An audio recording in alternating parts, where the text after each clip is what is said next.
Combox. The game lives on. So, hello everyone. Welcome to this new episode of Combox TV. I think me and Jared are doing our third episode together, but like first one on Combox. So, First one like, as our partnership. yes. So, been a lot of things off late, and then we just thought that we should get back to cricket also because this is the reason why this Combox is getting into existence, and now we have a lot of moving pieces together. So, it's time to get back to cricket. And Jared came up with this amazing topic, Mitchell Starc, which is the talk of time town right now, and a lot of questions, a lot of discussions have been around because he is an outlier who has changed the whole dynamics of the game and also the perception about the fast bowlers in the recent history. So that's the reason we thought that it's good time to maybe talk about him. Well, he just had a big Ashes, right? Like, Yes. let's not pretend we were thinking about outliers and stuff. It was more just how do you sort of contextualize the Ashes that we just had with him and everything else, right? It was huge. Exactly. So, but like, don't you think so? He's an outlier, like in general, considering the fact. Yeah, I think we probably never had a left arm bowler of pace and height like him before, right? Like if you go back to the old versions of that, it's Bruce Reed is not quite as quick as him, right? Yes. And Wazam Akram is not as tall, right? And certainly not as much bounce anyway. So yeah, I think he is something special. Of course, now we have one every 5 minutes because Marco Jansen's come along. But for a long time, left-arm bowlers were quite, I don't know, samey is the way of putting it. Like, though, Chaminda Vaas is a very much more like a normal left-arm bowler, right? And Exactly. and Trent Bolt. And then of recent times, you're starting to get, maybe Zahir Khan and Wazam Akram are a little bit different. But if you go back through cricket, most left-arm bowlers were fairly similar, and Mitchell Starc is very different to them. So where do we put up with Mitch Johnson then? Like which category he fits in? I don't know if Mitchell Johnson fits in any categories, does he? Because he's such a bizarre bowler. Like, I think Mitchell Johnson was trying to be like a normal left-arm bowler, and I think they finally let him just be Mitchell Johnson, which was something a little bit different. I actually always thought. I remember discussing this with Sam Bowl, the editor of Cricket Info. I was like, when Mitchell Johnson said his absolute best, it's when he's bowling cutters. He used to bowl cutters at like 135 kilometers an hour, right? And no one could hit them. And he went away from that. So, yeah, I always thought with Mitchell Johnson that they could have let him be something different. But, yeah, I think Mitchell Johnson, Zahir Khan, Wazam Akram were all probably the first guys where it was starting to change a little bit. Even Bruce Reed. Like, Bruce Reed doesn't swing the ball back in as much as a normal left armer. Yes. Whereas if you go back and you watch the sort of the older left armers, it's very Chaminda Vaas like. Like Chaminda Vaas is like almost the epitome of what left arm seam was for about 60 years. And now we're getting variations in left arm seam in the same way that we get variations in right arm seam, where you can be very different to someone else. Just because you're a left armer doesn't mean you're like another left armer, which wasn't the case before. And to be honest, like I personally believe that even from his legacy point of view, he also becomes the first left armer who brought late sig into picture, because now we saw Shaheen also do that during maybe 2019 World Cup and for like couple of years post that also. But Starc, when he brought that up on the scene, somebody swinging the ball late at like 150 clicks was something unique, and bowling those fuller lines where batters would always believe that they have a chance of scoring off him, and then suddenly they used to find themselves in awkward situations. Yeah, I don't think that late swing exists. I think he's just faster. I don't think there's anything different. So if you look at the Hawkeye trajectory of Mitchell Starc, you can still see the ball swinging out of his hand, right? It's just that when it happens at 15 kilometers quicker than Chaminda Vaas, and if you even look at Trent Bolt, quite often with Trent Bolt, he will slow down a little bit when he's swinging the ball, right? I think the Yes. difference with Shaheen and Mitchell Starc is that they haven't needed to do that in the same way that Brett Lee didn't need to slow down to be able to swing the ball, right? Because, did you watch much of the Ashes? Like Michael Neser was bowling like 10 kilometers slower in order to Yes. swing the ball, right? That's a very normal thing for bowlers. And I think the difference for Mitchell Starc is that it is that little bit quicker. And so you're not just dealing with 148 kilometers or 143 kilometers. You're also dealing with the swing, which means that you have to react to it later, right? And I think that's what you're seeing. I think the ball still has the same arc. There is an element of, do you know about the barrel in baseball? Where you're trying to get the ball to go as straight for as long as possible. So if I can swing a ball a long way, right? But it swings so much out of my hand that it's like, it's pointless. Like everyone can tell. So I think there is an element of that you want the ball to, that sort of Terry Alderman swing where it goes around like a banana probably doesn't work as much anymore. But I don't think Mitchell Starc's like going down the barrel and then it's swinging. I think it starts to swing early. It just doesn't go as violently, perhaps because he's bowling a little bit quicker. But I think you're also right. Like, it doesn't matter whether late swing exists or not. When it comes down to it, because of that extra pace, it probably feels that way, right? And that's what ultimately matters, is that you are playing him as someone who can bowl 150 kilometers an hour, and you're expecting it to angle across, and then suddenly it comes back in. And to be honest, that's a very fair point, because I clearly remember even with Bumrah, the best I've seen him swing the ball was in 2019 West Indies series, and just after the World Cup when he had all those back issues. So and he was not clocking pretty quick. I think he was just doing 130 something, 130 early 130s only, and he was swinging the ball like a banana. Like he was doing that for fun. And West Indies batters were like all over the place. And haven't seen that kind of a swing from him. Like whenever he's been bowling at late 130s or 140ish, and also a pretty fair point here also. Like coming back to Mitchell Starc. So do you think so now we're getting into that territory also where like people like Anderson, Stark are also having those long careers, something which we saw across other sports. We see that in basketball with LeBron, and we also see that with Serena Williams. So is that happening now to cricket also? I think Anderson and Stark are freak athletes, right? And I think you probably still need to be a freak athlete in order to be able to do it as a bowler. Obviously, as a batter, we've seen lots of different kinds of batting athletes do it. Although we saw Brad Hodge play till he was very late. Didn't we also see him knock out Graham Swan in a reality TV show recently? So maybe Brad Hodge is also a freak athlete. But we've seen it with batters even when they're not those kinds of athletes, right? And so we know that that's more a technician skill, right? Like the Graham Gooch is not a freak athlete. He might be good at a lot of things, but he's probably not a freak athlete. But I think if you look at Courtney Walsh, Richard Hadley, Jimmy Anderson, and Mitchell Starc, those are four guys who all have defied aging curves in one way or another as fast bowlers, right? Exactly. In a way that, like, do you remember? I'm sure all your uncles would tell you this, that by the end of his career, Kapil Dev was bowling slower than spinners. Right? Yeah, exactly. Yeah, which isn't really true, but basically that's the normal aging curve, right? Like Glenn McGrath, when he's playing against Kevin Peterson is not treating him like Glenn McGrath anymore, right? Like he's treating him like a medium pacer. And even if you go back to Kirtley, right? Kirtley was another guy who did a similar thing. So I think that we have to start with the fact that Mitchell Starc is a freak athlete, and Jimmy Anderson is clearly a freak athlete as well. And in Mitchell Starc's case, his brother is a Commonwealth Games high jumper, right? So we know that's next level, right? I don't think either of us are in that athletic category. I don't think either of us are going to have that, right? But I then think what is happening now is that in the past, do you know the Dennis Lilly story about when he gets injured? I saw one of your videos. I have seen that.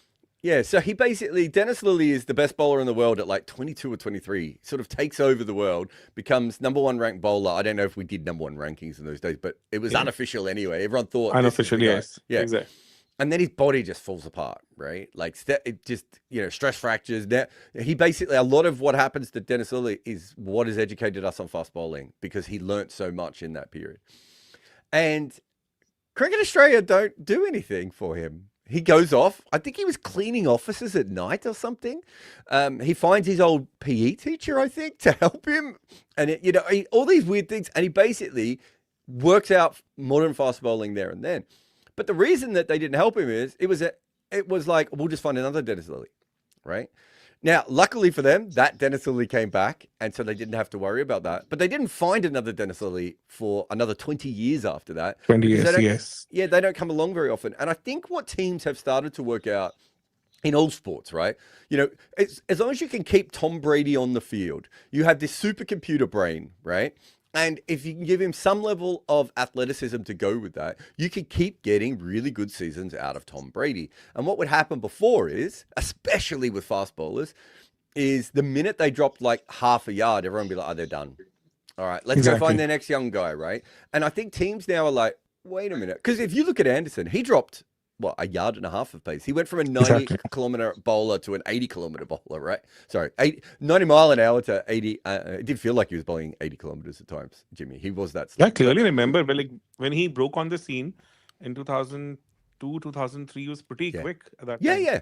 Right. But even during his career, if you think about him in the 2013, 2014, he's still bowling regularly mid-80s, right? Like, that was a normal pace for him. And when he drops pace, England don't really look at dropping him, right? There's no conversation. Whereas, who's the guy that Anderson replaced? It's Matthew Hoggard, who is someone who is replaced. Matthew Hoggard is seen as someone of, he was done. We'll get rid of him, right? And Matthew Hoggard believes that himself. And he ends up, going back, playing a little bit of first-class cricket and then disappearing at, the age of 32, 33? Yes. Anderson went on to have his best decade after he was 32, right? And after 35, in fact. Yeah, exactly. And so I think that teams are understanding now that once you have a generational talent, it is your job to make sure that you keep them fit. You give them everything available because you may not get another player like that, right? And that's the big difference. And I think it really comes out of tennis. Because I think in tennis, you suddenly have those, you have these players who have like 25 staff around them, right? Like literally doing everything that they need around them to keep them fit and available. And you have like, a late career surge for Roger Federer, right? When most male tennis players are dead. They're dead. They're gone, right? But Serena Williams is, I think, the more remarkable one because women's sport, generally, because you start so early, you are burnt out by your late 20s. Exactly. And she just kept going. And so I think tennis is the one that kind of worked it out. And of course, because there's so much money in the American sports, right? You have that ability as well to keep those people around. And football is still not quite there yet. I think football is still at that level of like, no, we'll let them go and play in America or Saudi Arabia or wherever. We don't care. I think right. Only Zlatan is, I would say, an outlier who just kind of had a insane regime and just kept on going. But he still he still ends up in America, doesn't he? There's still that. He came back also. He did to Europe also. But still. So I don't think football's quite worked it out the way that some of the tennis and the American sports has. Where I think specifically in those sports, they're like, how long can we keep him around? How do we make this work? Right? Even simple things of, and we saw it with Anderson's treatment, right? Of you don't need to play in back-to-back games anymore. Like there's no reason. Like we're so locked in cricket to you have to play every game. Where it's like, no, it doesn't. Like. In American sports, you don't play back-to-backs once you're over a certain age. Like there's a way of treating your body. If you're a tennis player and you're 37, you're not going to be playing a tournament every 2 tournaments a month, right? Like you're going to, or 4 tournaments a month in some cases. You're going to pare back from that. And I think that if you look at Australia's always been ahead of biomechanics because of Dennis Lilly. But I think now, the units that they use on their back, I forgot the name of them, but the one that you can sometimes see, Catapult is the company. And it's used in the NFL as well, but it's very big in cricket. That was invented by the Australian Institute of Sport, right? Or through the Australian Institute of Sport. I don't know if the government actually owns a share of it still, but so Australia's always been very, very interested in how we do stuff like that. But that was matched with that sort of Dennis Lilly thing of like, we'll find another Lilly. And now I think they're much smarter of like, how long can we keep these guys on the field? And so I do think that there is a change. Some of it has to be natural athleticism, right? Like, I'm not sure Matthew Hoggard could have still been bowling when he was 38. But still, I would say like Starc is an outlier because even in this Ashes, the thing is, post 2023 drop, he has not missed out on any test matches. That's freaky, And right? yes, and playing five back-to-back test matches, still able to bowl at an average speed of 142 kilometers per hour, and also clocking 150 in between Yeah. is insane. It's something which has never been heard of. So is he kind of breaking that ceiling also? Yeah, I think that's the big difference because if you go back and you watch Walsh, who did I say before? Hadley, Anderson, they all slow down, right? And in some cases, in Hadley's case and Anderson's case, they actually slow down quite early in their careers, Yes. right? Whereas when is Starc going to start to slow down? Like most bowlers his age, traditionally in Test cricket, are retired by now, and he hasn't even Exactly. lost a yard of pace. And I think this is the big one for me. So I've been following baseball a little bit because of the pitches, and I've got some friends who work in baseball, and they said that was the big thing in baseball, which was like in the old days you would basically throw the guy until his arm was gone, right? And now they're like, can we keep the arm going, right? Can we keep it going so that this person keeps bowling? Keeps pitching at speed for as long as possible, and that's what we're starting to see. There is a curve now that people are out throwing the age of their arm. And I wonder if we are getting to the point in cricket where we're getting to a certain point. It's not going to be, we're not saying every bowler is going to be able to do it, right? Like Dale Steyn looked cooked by, Exactly. 34, 35, right? Like there's going to be a lot of people that still do the Dale Steyn thing. But if you can keep someone, and this is the magical thing for me, the outlier thing that you were talking about is if Starc keeps his pace, but he also is much smarter and much more skillful, right? This is the age Yes. where most guys are bowling coaches, right? Exactly. If you can keep him at his pace, but with a bowling coach mind, he should be better at 35, 36 than he was at 25, 26, right? Maybe not his best ball, but his overall bowling consistently should be at a much higher level. And I think that's the thing that we always lost. I always said that if you look at spin bowling, that magical time in spin bowling is when you still have a lot of your athleticism left, but you have the brain, right? That Exactly. we saw it with Warm, we saw it with Murali, we've seen it with Ashwin recently. That beautiful period where you can combine both the things, right? And it was harder for Warren, right, because his shoulder and his finger had gone. But I would maintain that he was a better bowler in the 2000s than he was in the 90s. Because once his Yes. supercomputer brain caught up with and he could still do the bowling, he was much harder to play. Whereas early in his career, you could game plan for Warren a little bit. There's nothing you could do for his best ball because it's Shane Warne. And I think what we're seeing now is quick bowlers could do that because if we can get them in without them losing any pace into their 30, 32, 34, 30, even 36, 37, 38 season, the wisdom of being in international cricket for a decade and a half has changed. And if you look at Mitchell Starc, he doesn't really change as a bowler for 10 years, Deepak. Exactly.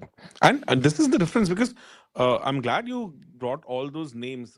I would like to put Rangna Herath also in that because I saw that he kind of evolved as a bowler as he aged. Like because most of his majority bowling happened once Murli was out of the scene. So he was pretty old by that time also. Yeah. And he was able to win matches for South Africa, like for Sri Lanka, even abroad. Like they won one match in Durban, if I remember correctly, and they just ran through the South African batting lineup in both the innings on a wicket, which like we know that Durban now tends to spin, but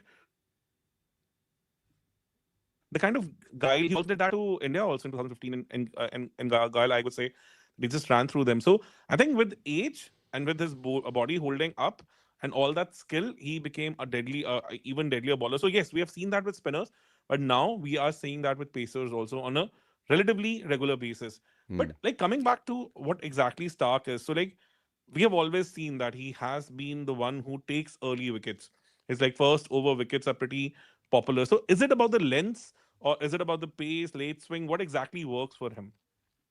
So I think traditionally what would happen with Starc is that he was deadly in the first 6 to 8 overs of an innings.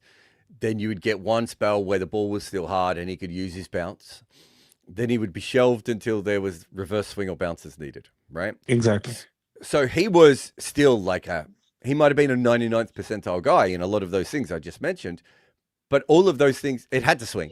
If it didn't swing, That is it. he wasn't particularly interesting early on, right? If the bounce wasn't, he couldn't get any bounce out of the wicket or he couldn't get any unexpected bounce or whatever that may be, again, that doesn't go anywhere, right? And if the bounces on that pitch don't work, he could be completely taken out of it just by the way that the game was going, right? Or the pitch was going, or the batters were going. But when he was great, and ask any Sri Lankan fan about this, like, good luck. There wasn't anything you could do against him.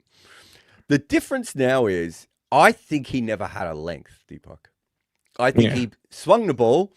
I think he understood how to swing it and reverse swing it. And I think he understood how to bowl, very much back of a length bounces when he needed to. But he didn't have what most test bowlers have, which is a normal line and length that you probe at, right? Yes. And that was fine because he was so great at everything else. And what has happened is you can't bowl the wobble ball without a length. Because wobble ball revolves more on length than anything else. It needs to be bowled at the right length consistently. And so around, when was it, from 2019 to 2023, when they start playing with that wobble ball, I think he sort of accidentally finds a length that is starting to work with him, even when he doesn't work the wobble ball out, right? So that's a very normal thing. Usually what is happening to Starc now at 30, let's say it started at 32, right? Would usually start to happen to you at like 24, 25, which is you come in as a young fast bowler and you can bowl anything you want because you're so fast it doesn't matter. Then by the time you're 25, you slow down like half a yard, right? And people have started to wait for your bad balls. And so you get to the point where you start to find a length and then you stick to that. Not everyone becomes Sean Pollock, but some people do become Sean Pollock, right? And they do pull back so much that they end up just being line and length bowlers when they were faster bowlers when they started.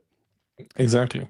And what has happened with him is that his skills, because he was a left-hander, right? Because he swung it so much and because he had so many natural advantages, I don't think he had to develop at the same way that perhaps a right armer would have, right? And then when the wobble ball comes along, it actually fucks him up so massively. So Peter Siddle sort of brings it back to the team.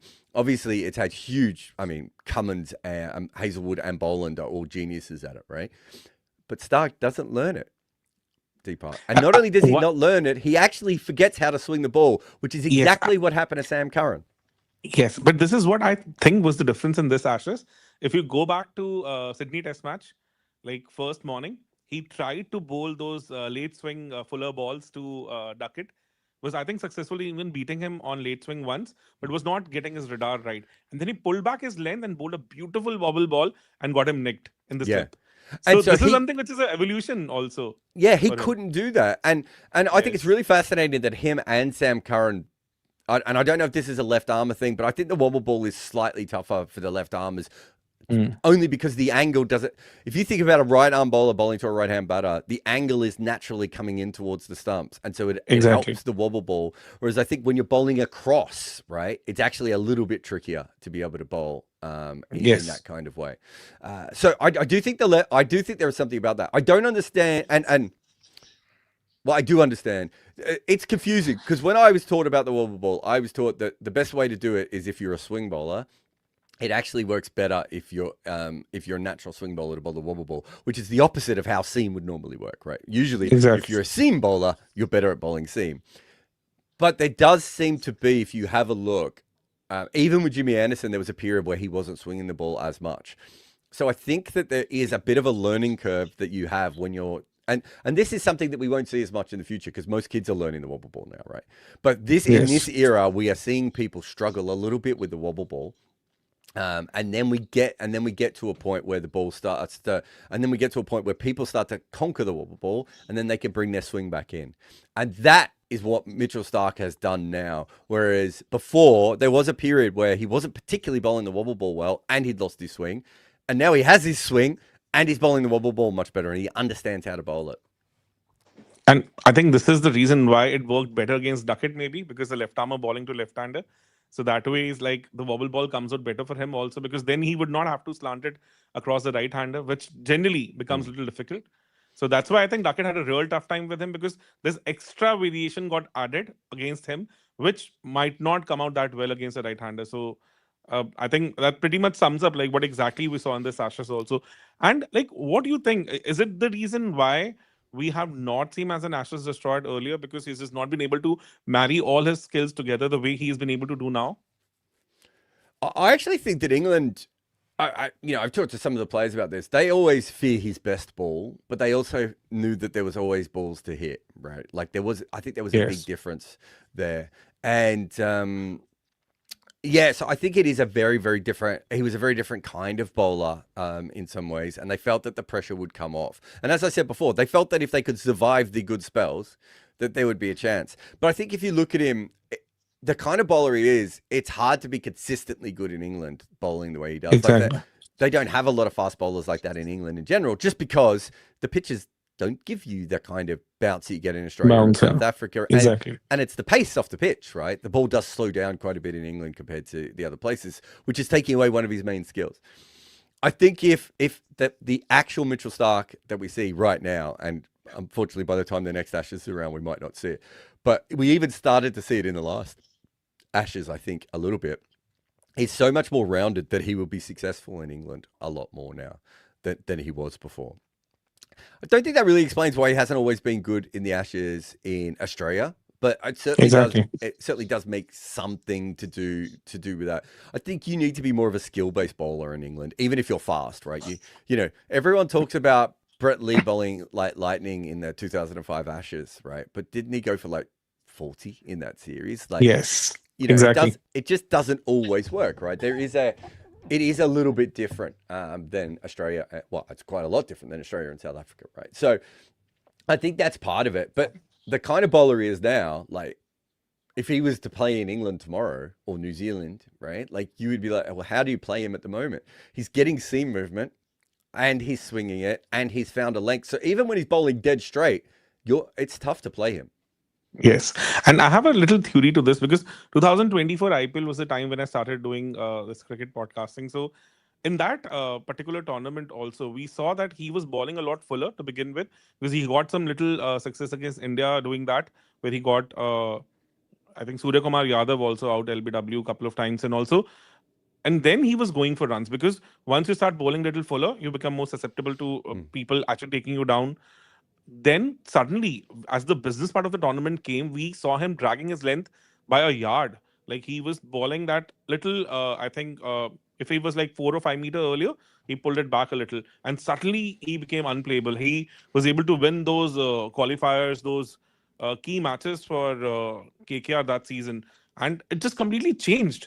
And is it like exactly what now we can see in England also, like with all that wisdom coming in, with all that experience coming in, he just understand those pitches a lot better because he knows that in Australia you get a lot of more carry. So even if he bowls fuller, if somebody's going to drive him, there's a chance of bringing slips into play. But in India, they have to basically pull your length a little back. So what is your take on all this? So it was just my early observation with him in 2024 when I started observing cricket from a different perspective. Yeah. I think that. So one of the other things that should happen in your 30s, right, is. So everyone, I just did a whole podcast with Steve Harmison where we talk about natural lengths, right? And Yes. I think that is you get grooved into a natural length. And I think the way that Steve Harmison explained it was you have, what's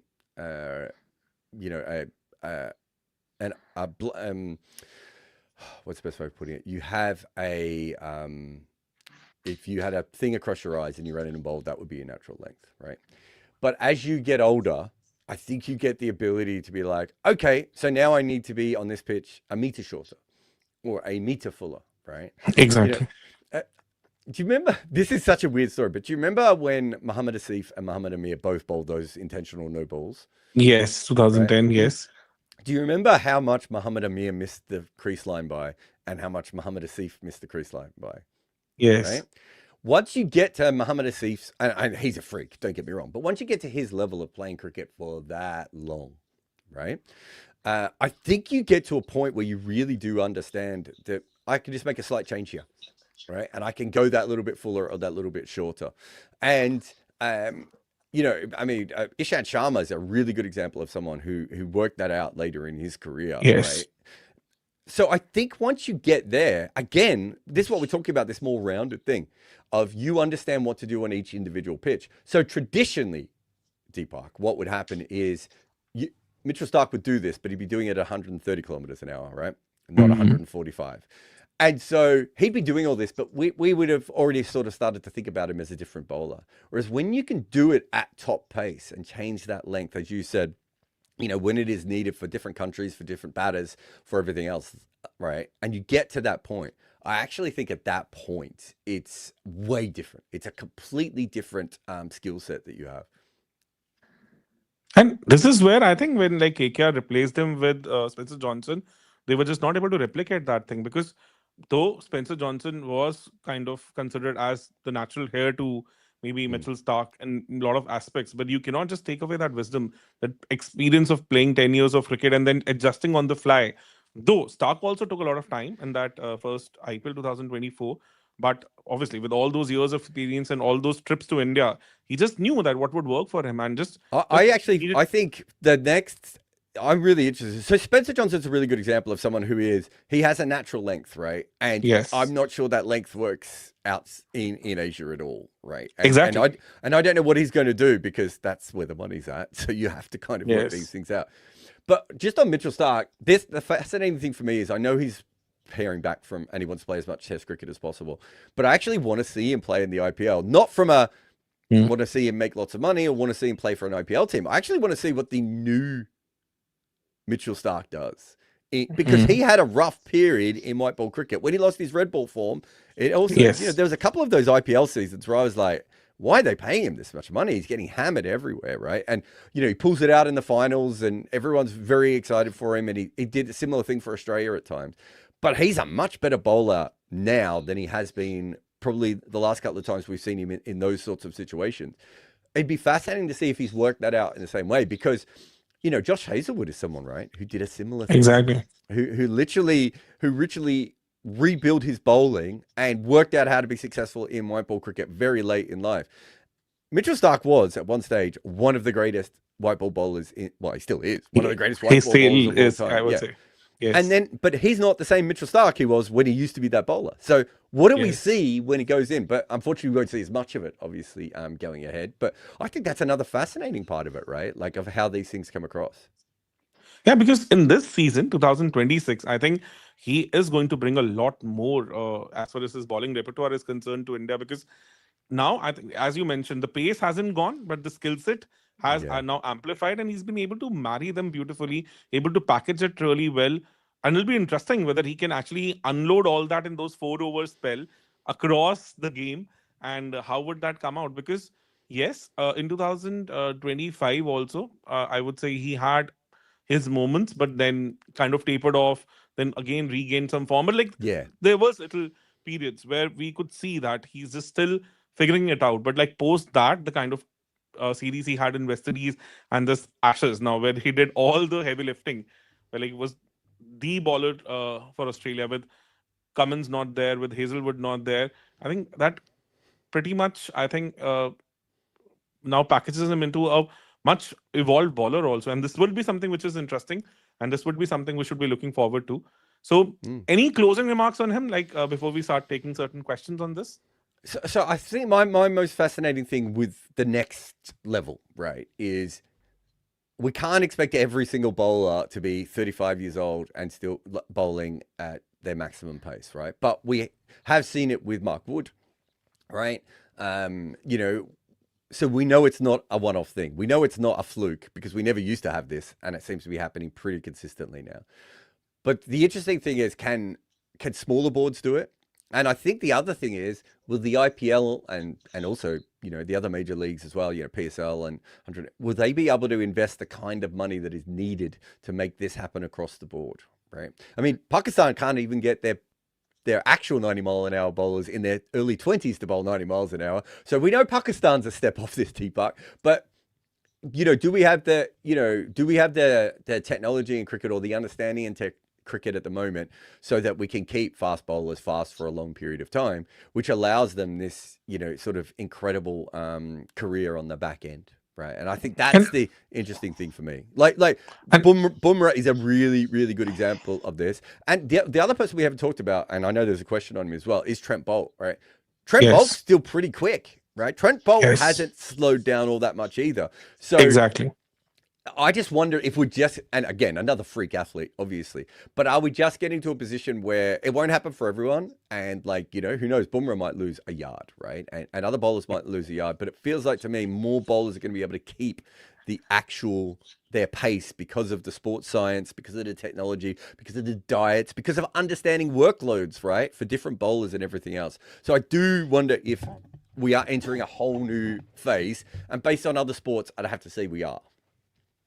And I'm glad you brought this up because I clearly remember there was this Pakistani fast bowler, Ihsanullah, if I remember his name correctly, who kind of had set PSL on fire with his 150 plus pace. And then there were reports that PCB didn't handle him well. So his surgery went bad. He was not properly, I think, handled, and he lost his pace. And now he doesn't even have a PSL contract with him. At one point of time, I clearly remember 2022 or 23 it was, there were like articles written that he can maybe break Shoaib Akhtar's record of 160 kilometers per hour, and there would be like some fascinating battles between him and Kohli. So a lot of things were said, and then suddenly he just vanished from the scene. So, and we know that how much money and time and efforts Mumbai puts in to keep Bumrah fit, Yeah, and exactly. even they And did that's that the with Watson. difference. That's the Yes. difference, right? And I think the Pakistan one is the best case of this because Pakistan still has Australian 1970s vibes of like, we'll find another guy can bowl at 90 miles an hour, right? They're like, Mhm. yeah, you might find another guy can bowl at 90 miles an hour. You're not going to get another guy with Nasim Shah's accuracy and ability to move the ball laterally, right? You're not going Exactly. to find another guy who's 6'5" and swings the ball early the way that Shaheen does, right? These are, I don't want to say one of a kind cricketers, but there aren't that many of them at any stage playing in international cricket, right? And Exactly. so the whole thing is now, I hope, is that when the World Series cricket happens, and the cricketers were disappearing. And I think it was the Secretary of Cricket Australia or someone involved with Cricket Australia at the time said, Deepak, something along the lines of, well, there's 600,000 other cricketers from us to choose from, right? They bought Bob Simpson back from retirement Yeah, like after 10 years. they just didn't, because they weren't thinking about it the way that modern sports think about it, which is, yeah, there's 600,000 other people. There isn't a Dennis Lilly in that 600,000 people, Yes. right? And I think that everyone in sport, this is not a cricket thing. This is right across the board. Everyone is now working that out. And there's always going to be the search for the next big star, right? There's always going to be that Exactly. energy, and fan bases are always going to want that. But if you can keep Tom Brady on the field, right, that gives you a chance of winning a Super Bowl. The longer Australia keep the big four, now the big five, let's put Boland in that as well. As long as Australia keep that big five together, and who knows if Lyon will come back, and Hazelwood's struggling with injuries a lot these days. But the longer they keep them together, the better they are, right? And this is one of the reasons I was so upset with England getting rid of Anderson, right? It Yes. isn't because I was like, I'm an Anderson guy or anything. I don't care. I don't care about English cricket, but I do care about the fact that it took them a very long time to find an Anderson, right? I get it. He had a bad series and a half, right? And he was over Yes. 40. But you keep him around just to see if it was just niggling injuries. You see if it's a real pattern, and you don't have to play him in every match. And Exactly.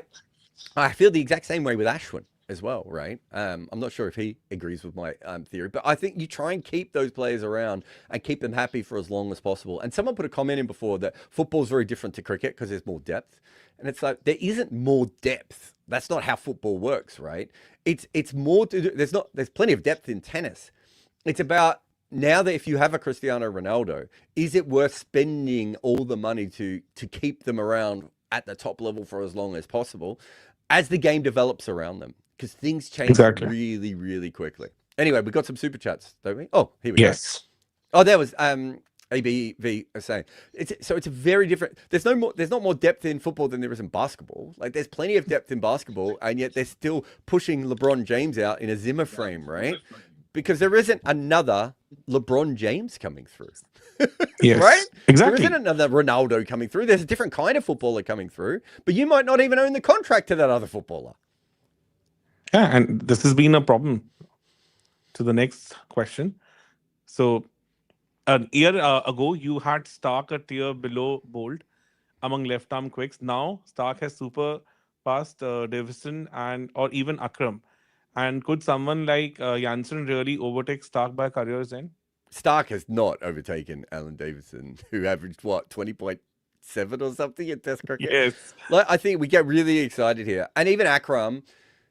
I still think Wasim Akram as an all-format cricketer is above Starc. I think the Starc Bolt conversation is really, really interesting. I think Bolt is a very underrated. Their careers have gone in two different directions, right? Bolt was always really good at white ball cricket. For some reason, we never quite gave him the credit that he deserved. And then of course, his red ball cricket under the wobble ball era kind of regressed a little bit, right? Yes. And now Starc has done the exact opposite of that. He was the world's best white ball cricketer. We all talked about him as a white ball cricketer. As a red ball cricketer, we were like, hey, he's good. He's pretty good, but he's maybe not quite at that level. So they've changed around a little bit, which I find fascinating. I would definitely, if you're asking me today, I'm assuming this is all format and not just Test cricket. But if you're asking me today, I would have them in the same tier without any doubt, all format. And if it's Test, I would say that Starc has joined Bolt in that. But he's certainly not at Akram or Davidson's level. They're freaks. People don't understand. Like Akram, I think has man of the match every 6th match or something. Like 17 man of the matches in like 104, 105 Test matches. He's like only rivaled by Travis Head at the moment. Like Travis Head has little better like man of the match per number of matches to him. I think Travis has 11 man of the matches in 65 Test matches. So it's 5.8, 5.9. And after that, it's Akram. So like the greats like Sachin, even for that matter, I would say Virat, they would be up there in high 12s or something. So this people tend to underestimate like what Akram was able to do as a Test cricketer also. Yeah, and he was absolutely without doubt great, and Alan Davison was just an absolute freak as well. The Jansen question I think is more interesting. So what Marco Jansen is really, he's almost a combination of Mitchell Starc and Bruce Reid together, because he could seam the ball and he could swing the ball. So that Bruce Reid was more of a seam bowler. That was why Bruce Reid, other than the fact he was giant, that was one of the reasons he was a bit freaky. Was the seam, because most left armers at that point had been swing bowlers. But also Bruce Reid was 6'7" in an era where that was very rare, right? Like it was like him and Garner were the two guys who could bowl genuinely fast at a height at that point. So Marco Jansen is more mechanically like Bruce Reid, I think. But he can pitch it up and swing it in a way that Mitchell Starc and Kyle Jamieson can. Because tall bowlers don't traditionally swing the ball because when they bowl, it floats. But those two don't have that issue, right? Like it doesn't seem to float for those two guys. The cardiac issue, I would say. Yeah, exactly. And so now you're in a situation where you have 20, you have 20 years of development sort of into understanding left arm bowlers a little bit more. And Marco Jansen is being pushed in a way that he hasn't before. But when you're in your early 20s and you're as skillful as him, I think he's a better bowler when he was young than Mitchell Starc. It just depends on what happens next. But I think he has more weapons than Mitchell Starc had at his age. Marco Jansen might have the most weapons of a 22, 23-year-old bowler in the history of the game. In the history of the game, yes. This is because like even record-wise, he's not that far off from early Bumrah. Because if we compare with him, the career trajectory path, they would be pretty much matching there also. Yeah, so it's changed massively, right? Like, so if you think of Bumrah, Malcolm Marshall, they're two, and you could throw in Dale Steyn here. All of those guys, the one thing they're missing that Jansen has is height. Right, so instantly behind him. But also, Malcolm Marshall could swing the ball and seam the ball, right? Yes. But he wasn't left arm, right? So even if you take away the height, right, Bumrah gets nice bounce, Bumrah, and gets skiddy bounce and gets interesting bounce. But again, when you just want to go back to the height, and again, he's right arm. Now, I would say that because he's got a freakish action, you can kind of put him in the same sort of situation. But yeah, I think Marco Jansen is just absolutely on another level. Now, that doesn't mean he ends up being a great player. Brett Schultz, I thought, could have been one of the greatest bowlers of all time, right? And we're not sitting here talking. We're 44 minutes in. By the way, our other meeting was cancelled, so we can go a little bit longer. We're 44 minutes in here, and so and before we mentioned Brett Schultz. But Brett Schultz was a guy who in the 90s, everyone was like, wow, if he could stay fit, what can he be? Right? Yes. But Brett Schultz, again, was a bit more like Mitchell Starc. He has one or two of those attributes. And I just think that Marco Janssen's case, there's so many different things that dude can do. And that doesn't mean he's going to be great. You can have lots of different skill sets and not end up with a successful career. But it's fascinating. Yes, coming to the next one. So carrying on from the Timappa show, as a fast bowling all-rounder, tragic, how do you see Green's trajectory right now? Is Jansen the best in that role? His batting, rising, bowling already miles ahead of Green, all the tools to be the next Pollock?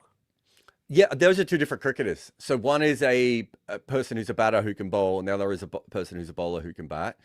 I don't think either of them are... like one is trying to be Pollock and one is trying to be Callis, really, aren't they? Out of those two, Exactly, good one. Those two players.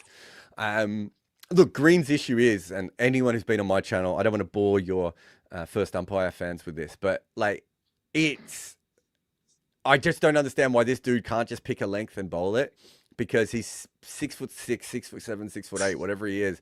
He should be a stock bowler, and Australia's trying to turn him into a strike bowler. And there's nothing in his history, Deepak, that tells you he's a strike bowler. Just use him as a stock bowler and go about it. But Jansen's very different. I don't know if Jansen can ever average 35 or 33, let's say, as a number 7, which seems to be about the par of a very good number 7 these days. But I also think he could definitely bat at number 7 when they need some flexibility in their lineup, and they've tried him at number 7 anyway, right? So they're already going with that. But also, again, with all the moving limbs that Marco Jansen has, which assist him as a bowler, as a batter, I think we're years off knowing how good Marco Jansen can be as a batter. Right, we might not know until he's like 28, 29 what his ceiling is as a batter, and he could be a number 7, right? And if he's a number 7, is he a number 6? Probably not. But if he's a number 6, that changes everything, because now you're more like Imran Khan, right? At that point, I think Imran Khan is the S tier version of that, because if you think of Callis and Sobers, they're more the batting guys, right? Where Imran Khan is the bowling version of that. And he became pretty much a batting version of it, maybe at the end of his career, where he was averaging more than 50 for good 3-4 years of his last international career.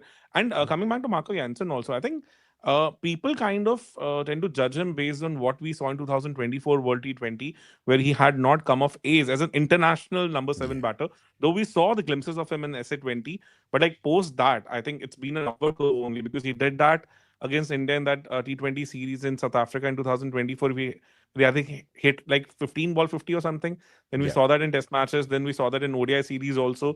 So now like those things have started happening more frequently from him. But yes, that's a fair point, because Pollock as a batter is pretty underrated, and he was damn consistent for that number, and pretty much won a lot of difficult matches for South Africa also. So quite a valid point. Something cool. I think this is right. I might have the numbers wrong, but I think this is right. That Graham Pollock has, depending on where you set the minimum runs, Graham Pollock has the best batting average as a number 4. Sean Pollock has the best batting average as a number 8 or 9. I think it's 9. 8 or 9 something. Yes, I read that stat somewhere.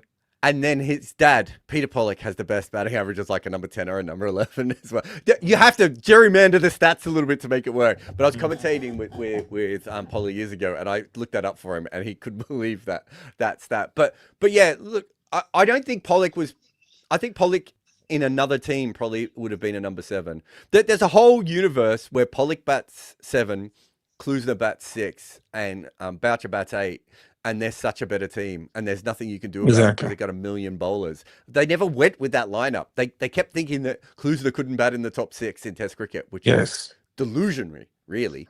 And so they could have done anything with that. But with Marco Jansen, to get back to what you were saying a moment ago, I do think that there is an element of him needing to understand what he wants to be as a batter first. Exactly. So in the way that Jadeja, Imran Khan, Dan Vittori did it, it's really hard. I mean, Samit's right. We talked about this on the other podcast with all-rounders. They have to kind of work out what they want to do, because it's a very different kind of situation when it comes to that sort of thing. Marco Jansen is not like a specialist batter who wants to bat in the middle order, right? He's Exactly. spent all of his life bowling, and now they're like, we know you can bat as well. Can you give us something? And sometimes you watch him come out, and you're like, he doesn't know what to do here. He hasn't thought through what Marco Jansen would do in this position yet. And that's just because he's young, and that takes time. And like with Green also, I think like his Sheffield Shield average is like what 52. I think more than even Steven Smith for that particular period of time where he has played Sheffield Shield, and people just I think kind of put him in a very different category. And even Australia has not been able to utilize him that well because we saw that brilliant 100 from him in New Zealand where he was Yeah. trusted to bat at number 4, and that was an amazing knock on a difficult surface. I think with Green, he's probably one of those guys who in his head has convinced himself he needs to bat at number 4 or number 5. And look, he might be right. Like, I don't want to say he's wrong. And he can't bat at number 4 or number 5 in this side, right? So he's either batting at number 6, which doesn't really suit the way he bats, or he's batting at number 3, which doesn't really suit the way he bats, right? So Exactly. Australia had him at 7 in the last game because they've lost confidence in him at the moment. I'm not worried about what Green is like in his early 20s, right? I'm worried about what Green is like in his late 20s to early 30s because that is the version of Green that I think is going to be very, very different to what we see now. Perfect. Again. So coming to the next question, keeping nature part out is cause Cricket Cricket Australia, isn't it? Australia. Yeah. Sorry, Cricket Australia taking care of its players better than other boats. Having Pat, Hoff, Lyon certainly helps Starc too. I mean, it depends on how you look at it. Australia had someone like Billy Stanlake that everyone thought was Billy Stanlake might be one of the scariest bowlers in the history of the game who hasn't made it, right? They had who was the guy that went on? Burt Cockley, who now works for Major League Cricket in America, right? Yes. Spencer Johnson, not Spencer Hayward. Spencer Hayward was an NBA player. Spencer Johnson, who took till like 26, 27 to even have a career. John Buchanan's son, Mitchell Buchanan. James Pattinson. I can go through a load of these guys that you don't know about who also were special talents. Like Mitchell Buchanan. Nathan Bracken. Why? Nathan Bracken, I think, is a bit weirder, isn't it? Just because he at least had a good international career. Some of these guys haven't. Like, Mitchell Buchanan, I think it is Mitchell Buchanan, isn't it? But it's John Buchanan's son. I think it's very, very clear that he could have been a incredible player for Australia, right? And didn't even get close to it because of injuries. And James Pattinson's best ball is probably better than Josh Hazelwood's. But his body never allowed him to actually bowl consistently in the way that we all wanted him to. He probably had that one little period where he was fully fit and no one in county cricket could get within a metre of any of his deliveries. And outside of that, he was almost never fully fit. I still think his bowling average in Test cricket is pretty low for a guy who wasn't always fit when he was, 25 or 26, I guess. Yeah, right? Like, that's a pretty good player. Imagine, to not have him around. As I said before, Spencer Johnson was someone they've been waiting for forever. Burt Cockley was someone who just never turned up. Billy Stanlake, I still don't really understand why the Billy Stanlake thing never worked, right? So they've had plenty of guys disappear in that time. I mean, Cummins is an example of someone who took a long time. But the Cummins thing, I think, that's the key. If Cummins had played for a lot of other international cricket teams, he would be a lawyer now. He would be a marketing executive now. Yeah, right? Whereas they kept him around, and I interviewed him back in those days, and he was taking me through the regime of what they were doing, Deepak, and it was crazy. They had an anti-gravity cardio running machine for him so that he didn't put any pressure, right, on his lower body when he was doing cardio. Like, because he was gone for 6 years from Test cricket from 2011 to 2017. Yeah, I think so. Didn't he miss out on 4 Australian prime ministers in that time too? Yeah, because he came back in that Ranchi Test match in 2017. Or not a very good wicket because like Pujara kind of dead battered everybody in that match. But go back and have a look at how he gets KL Rahul out in that game. But I don't think people understand how fast Pat Cummins was. Like, he's not that anymore. But when I first saw him when he was young, I think he was bowling around 158-ish, 155. 158-ish. He was so quick when he was 18, 19. He might have been the quickest young bowler I've ever seen, if that makes sense, right? But once he got injured, and even before he got injured, they made him bowl like 60 overs in a Shield game, dude. right? And it almost killed him. But when he comes back, he takes KO roll at Ranchi with a off-cutter bouncer. Yes. He was still really quick when he came back, but unfortunately, since then, he barely gets above 90 now, doesn't he? I know he's pretty consistently 88, but he doesn't get above 90 very much, does he? I've seen him bowl around 150 in IPL also, like early IPL Yeah. matches. Oh, no, Like, no, he's done it. that. Yeah. But it doesn't happen very often. And I think everything has to be Right. going. He's not the same kind of athlete. If you watch him when he was young, he was a different kind of athlete. Like he was a bit more loose limbed and a bit more like a Mark. I know he's bigger than Mark Wood, but a bit more like a Mark Wood where you're just like, oh, yeah, I can see everything's loose and like it Yes. it sort of flops around. And when he comes back, he's actually quite robotic now. Yes. But the He's point modeled being his is, action a lot. yeah, but to Sankup's point, yes, I agree that Cricket Australia helps, but they've also missed out on about 6 cricketers that they all were pretty high on. Yeah, pretty much the thing. So ADV comes with the. So ADV is actually an SRH fan, so he must be loving this Cummins discussion for sure. So like, Pat will take new ball and World Cup 2023 expectations. Yeah, I don't know. How do you think? I think he's really struggled in T20 cricket, especially in Asia. We've seen him struggle in the IPL at times. But he is very smart and he thinks his way through situations. And I feel like when he's playing for Australia, and maybe we've seen it more with Australia than we have with the Sunrisers, he eventually finds a method that works. And with the Sunrisers, we haven't seen that, is the way I would look at it. Like, this is where I think last season was different because when they took that break and came back, and Cummins became a different bowler with the new ball also, because I think he ran through DC, I think in one of the matches where like they were 29 for 6 or something. And he was just unplayable in that match. And both before that, like before that break, he was just not able to do it. Like it's just, there's a certain switch in him. It just turns it on and becomes a different bowler altogether. Here's my theory would be that in Test cricket, he might be one of the best first change bowler in the history of the game, right? Like, maybe Joel Garner just slightly pips him. But in white ball cricket, he probably needs the new ball. Yes. And you'd have to have a look at his usage, but my guess is whether it be IPL or anyone else, for a vast majority of his life, he has bowled the sort of Bumrah overs. So the back end of the power play, and he's not a Bumrah-like bowler. Like he's much more conventional than Bumrah, right? And he doesn't have, exactly. Yeah, and I also don't think he moves the balls laterally. Like the thing with Pat Cummins is he only moves the ball a little bit in either direction, right? And so if you don't have the new ball, that comes down to here, right? Yes. And so I wonder if with the new ball we should expect something slightly better from him. Totally agree on this, and that's what I mentioned with the DC match also. So we don't have the question here. Oh no, here it is. Yes. To Jazz and Deepak, long-time viewer, first-time commenter. Where does Starc now rank among Australia's all-time seamers? It's a really good question, and I do think he's certainly upgraded himself of recent times.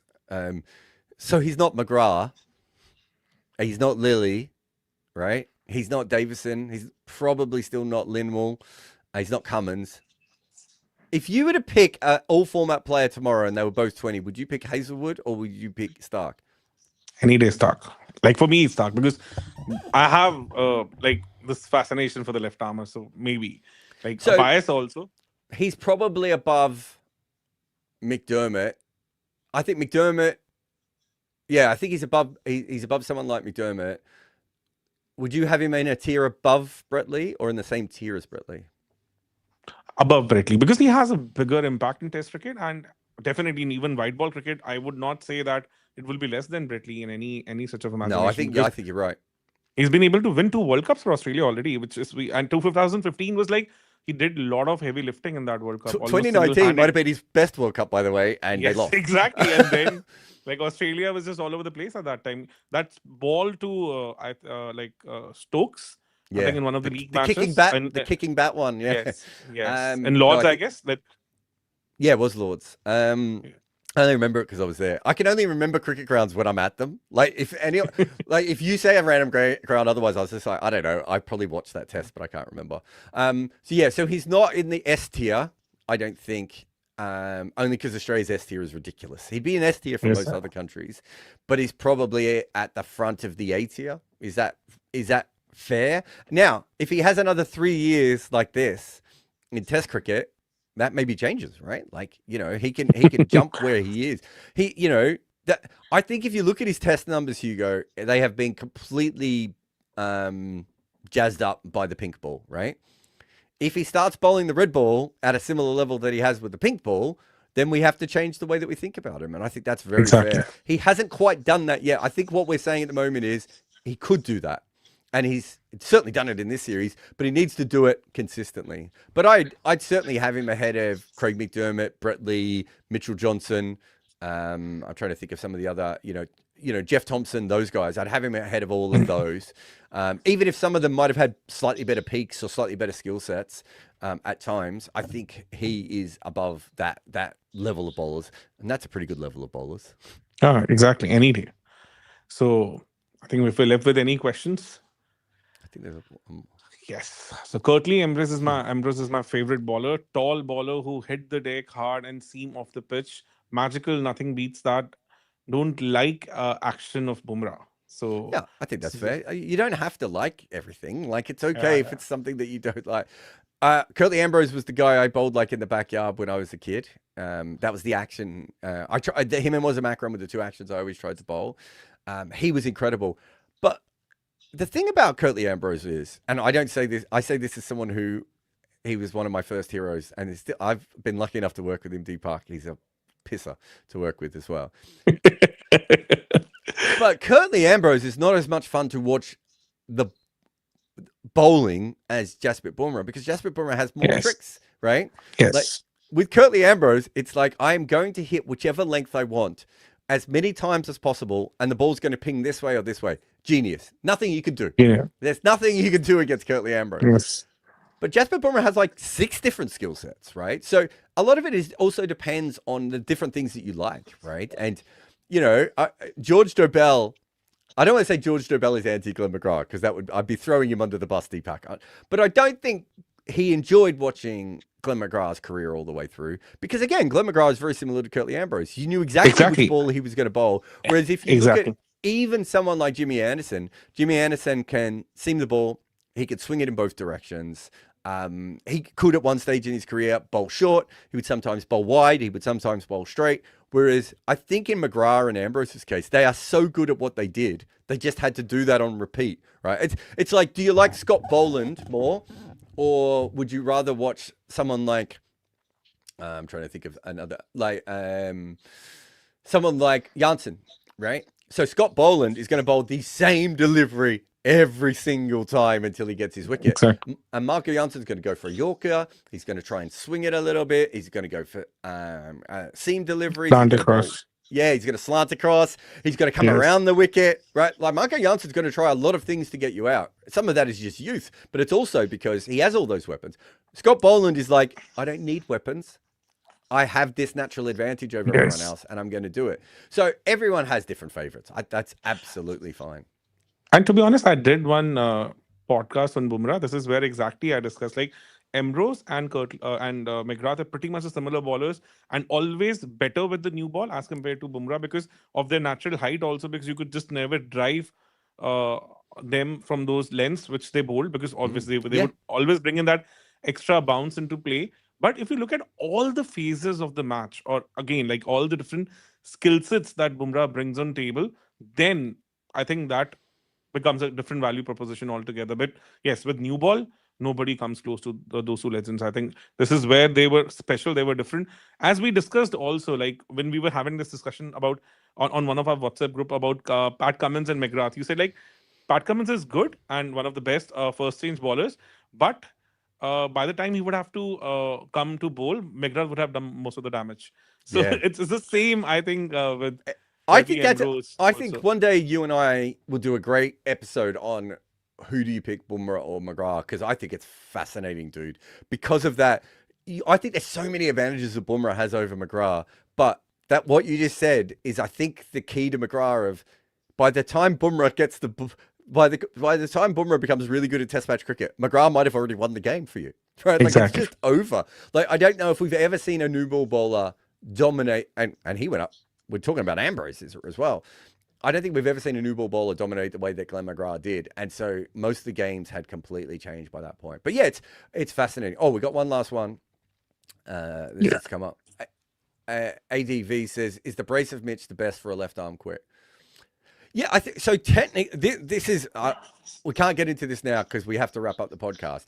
But generally, left arm bowlers are not as technically proficient or as biomechanically correct as right arm bowlers, and the reason is because they groove their actions bowling to right handers, right, and so they have to kind of fall down a little bit. And yes, exactly. You see it more with left arm finger spinners, but it happens with left arm pace bowlers as well.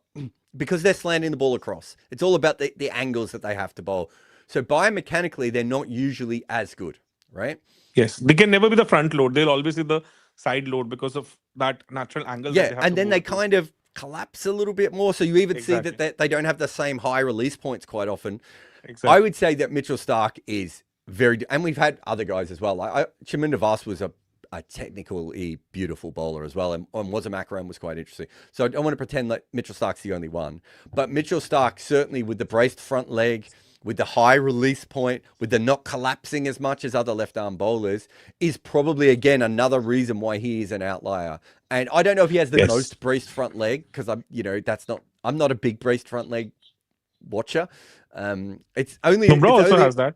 Hey. Bumrah also has a pretty... but left armor, obviously, I don't think so. That's what I mean. I would have to go back and have a look at all the left armors. Also, I always wonder about this because there are guys who bowl 90 miles an hour without a braced front leg.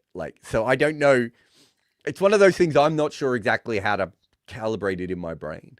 But yeah, I think that's definitely it's definitely a situation where he is very biomechanically advanced and always has been. I think that's something that he's always been. If you compare him to Mitchell Johnson, right, who biomechanically is a bit all over the shop, right?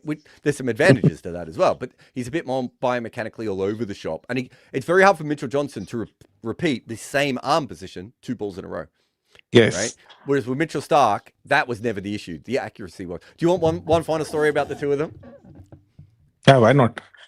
So when I was hanging around with the team in 10-11, was it 10-11? 11-12, around that period anyway. And Mitchell Starc was just coming in.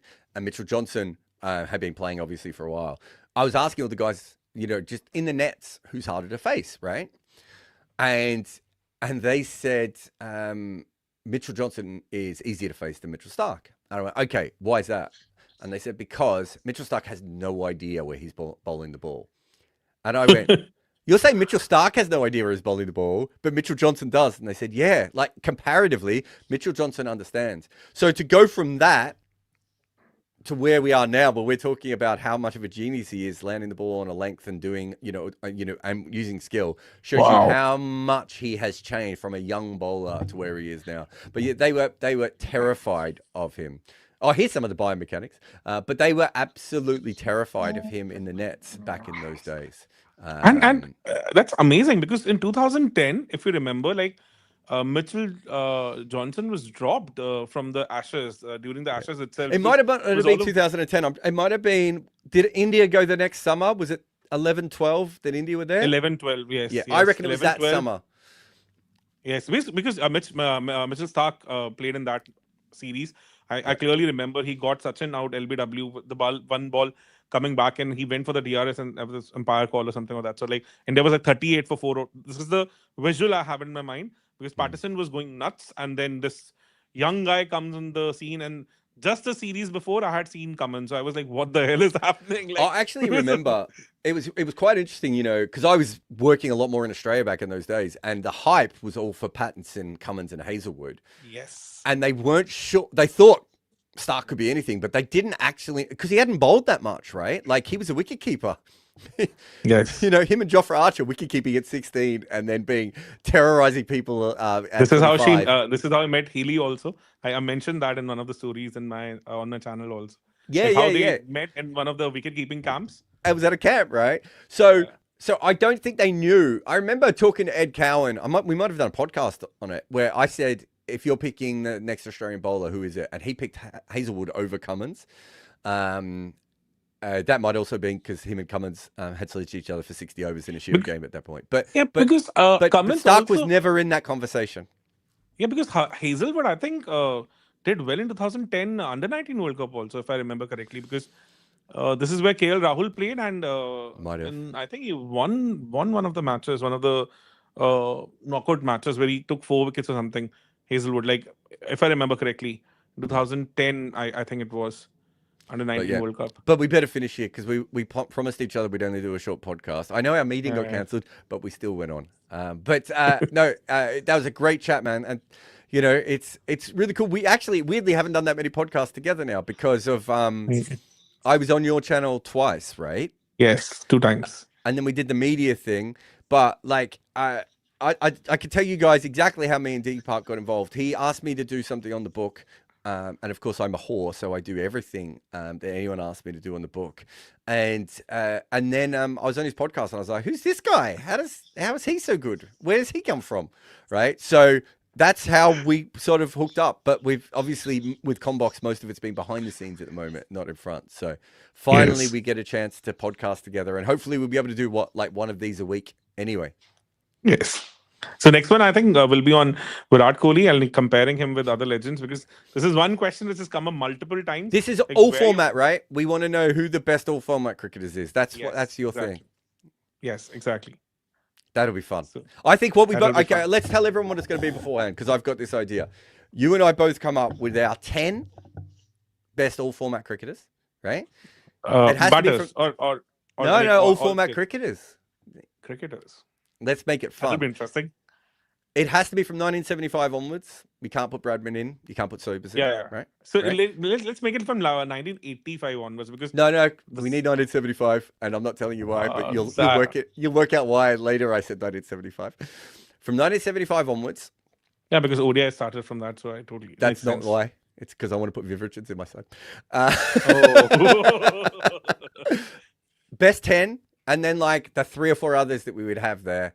I think batters, bowlers, let's just see what we can come up with. We could do a more structured, I think eventually we have to work out a statistical way of working out the batting list. But let's not do it from that at the moment. Let's just have a look at what we can both come up with and see how different or how similar our lists end up. Definitely.